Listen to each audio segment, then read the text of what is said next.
Coming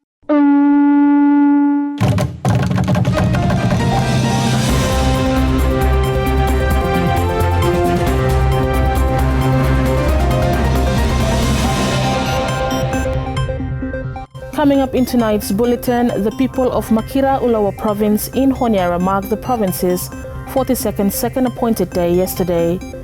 The Northwest Guadalcanal constituency has established economic zones as part of its constituency development efforts. And Pacific leaders advanced talks on the proposed Pacific UAE Comprehensive Economic Partnership Agreement. Hello, you're watching SIBC's TV News Bulletin. I'm Eliza Kukutu. The people of Makira Ulawa province living in Honiara gathered at the Sino village yesterday to commemorate the province's 42nd second appointed day. The event was hosted by the Honiara-based members of the Ulawa Ugi constituency under the theme One People, One Province, One Vision, empowering Makira Ulawa for a united, self-reliant and prosperous future. In his welcome address, Dennis Marita, chairperson of the organizing committee, highlighted the importance of the theme. We can be able to achieve what you may like achieving as a province if you may work together and you may unite as one people. There's a saying that no man is an island. And that is very true because we need one another. You may not sabe everything and you may not sabe do everything. That is why we need one another to help us understand things in terms of knowledge and to help us accomplish things in terms of doing other things for helping you me. We need to unite together as people. And this call is not only for you me or the people or community, but this goes up the ladder to the leadership level. Provincial members, you must unite as one. Don't look at each other, those inside law government and those inside law opposition as different. We must all work together. If there is opposition, it's all for the good. It's all for the strengthening of our province. This also goes to our national members. We must all work together. The constituencies need to work together. Only then we can be able to see progress and prosperity.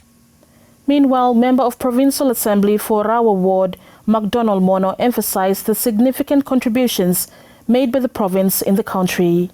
We, Makira Ulawa province, has contributed a lot in the social development of this country. You may Makira province, you may contribute to much law, said law socio-economic growth, law country to you. So you may know down in me. We are mostly in the second or third Guadalcanal province in Malita. We are the first to receive devolution orders. And you may also fought for you may receiving too devolution order for returning all the alienated lands back to the province. This order has made me granted the powers for him to issue using up. Honiara City Mayor Eddie Siapu also addressed the gathering, stressing the importance of building a positive legacy for future generations. What legacy are we building for the next generation? What values are we passing on? Are we doing enough to empower our women, our youth, and our rural communities? To our young people, you are not just the future, you are the present. Your energy, your creativity, and your voice are vital in the work ahead. To our women, your leadership in both the visible and quiet corners of our province holds our communities together. And to our chiefs and elders, your wisdom continues to be the compass that keeps us grounded in our identity while reaching for the future. The Northwest Guadalcanal constituency has established economic zones as part of its constituency development efforts. Simon Tavake reports. The Northwest Guadalcanal constituency has established economic zones as part of its constituency development efforts. These zones are designed as platforms for shared ownership aimed at harnessing the unique strengths and resources of the people of Northwest Guadalcanal. While launching the initiative, Member of Parliament for Northwest Guadalcanal constituency, Honorable Francis Sade, said the zones are structured to empower people in the constituency to become economically self-reliant. Ladies and gentlemen, to realize the vision's strategy and the call for action, Northwest Guadalcanal constituency moved to establish 4 economic zones. These zones are platforms for shared ownership, designed to harness the unique strengths of our people and places. Each zone is a living example of how inclusive, transparent, and sustainable models of development can empower communities to take charge of their own progress. These zones are built on the principle that when people have a stake in development, they protect it, grow it, and pass it on. They are structured to ensure that local communities are not only involved, but are co-owners, co-managers, and co-beneficiaries for every initiative. Ladies and gentlemen, every economic zone encompasses an infrastructure and connectivity zone.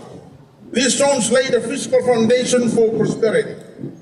We will build bridges, roads, and energy systems that connect people to opportunity. He added that roads and bridges will be constructed to connect communities and open access to economic opportunities under the initiative. We will establish community-led road rehabilitation committees for taking on and oversee the upgrade of our feeder roads and the construction of new ones. These roads are more than pathways.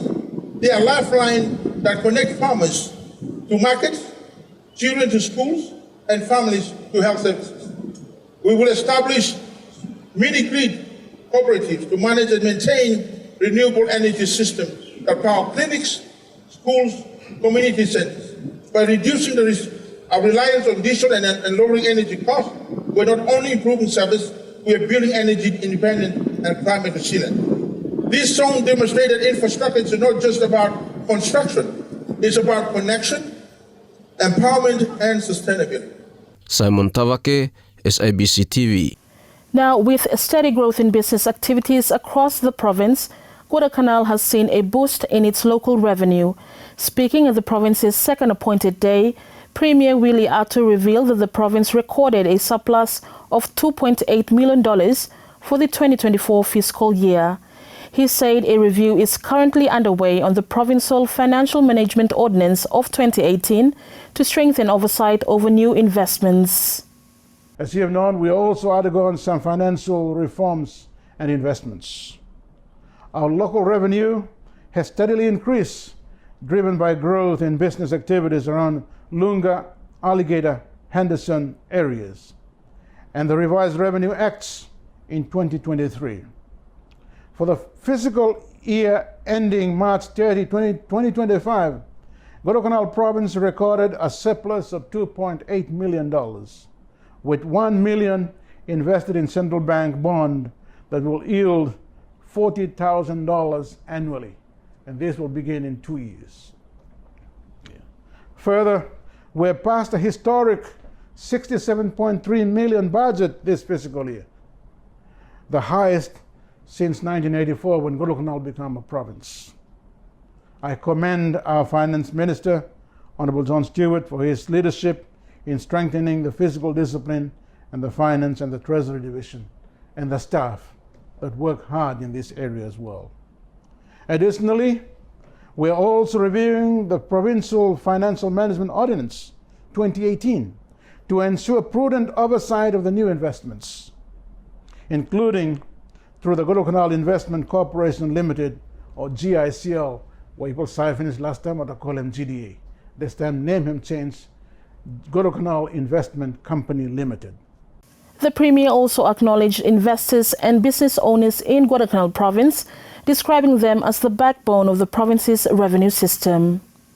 At this juncture, I would like to acknowledge all genuine investors and business houses in Guadalcanal who continue to work closely with Guadalcanal Provincial Government. These investors are the backbone of our local revenue system. The provincial government is committed to fostering a fair and a transparent investment and a transparent environment for our investors. Pacific leaders have advanced talks on the proposed Pacific UAE Comprehensive Economic Partnership Agreement during the recent Pacific ACP Trade Ministers meeting in Fiji.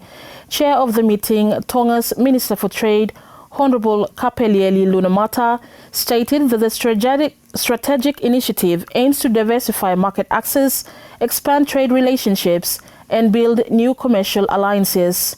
Speaking to SIBC News from Suva, Solomon Islands High Commissioner to Fiji, His Excellency Joseph Mahanua explains the initiative responds to current global market trends.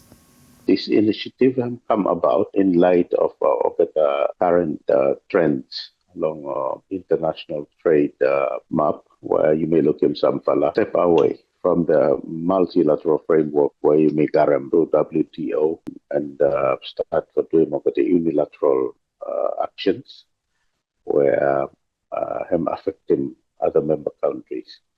So the standpoint where you may look region, you may look was that we need to respond to these developments by way of diversifying our markets, finding new destinations for the products, while there are developments that go towards more unilateral kind of actions in terms of trade.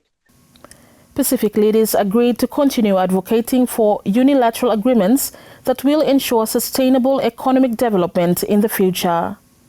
Law PACP Ministers Forum, there was agreement that UME must go ahead for advocate for a rule-based multilateral system where UME sort of negotiate and UME try to work towards better win-win situations, but as well you may look at possibly finding kind of sustainable trade relations and including development cooperation where I'm durable and me for a long time to come. Regional leaders are expected to hold further discussions on the Pacific UAE Comprehensive Partnership Agreement during the Pacific Islands Forum Leaders Summit in Honiara next month. Now, the Central Bank of Solomon Islands reports a 17% rise in government debt during the first half of 2025. CBSI Governor Dr. Luke Forau highlighted this while presenting the country's economic status before the Public Accounts Committee recently. Andre Mahanua has more on this story. The Central Bank of Solomon Islands, CBSI, reports a 17% rise in government debt during the first half of 2025.